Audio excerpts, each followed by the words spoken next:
siano Cloaghe, e anche Policarpo L, mentre davanti va Pola Glis, seguita da Papawa, Policarpo L, squalificato.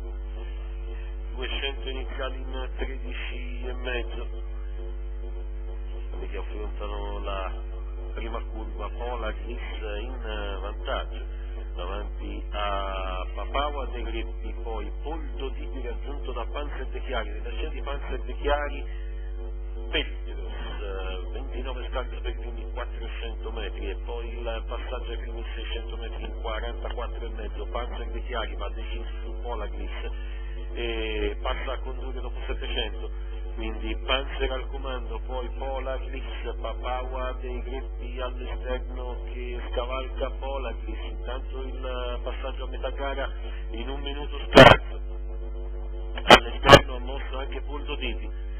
In bocca della curva conclusiva Panzer al comando, Papawa di rincalzo, poi Poldo Dipi, Pola Glis al largo Petros, quindi pericolo pubblico.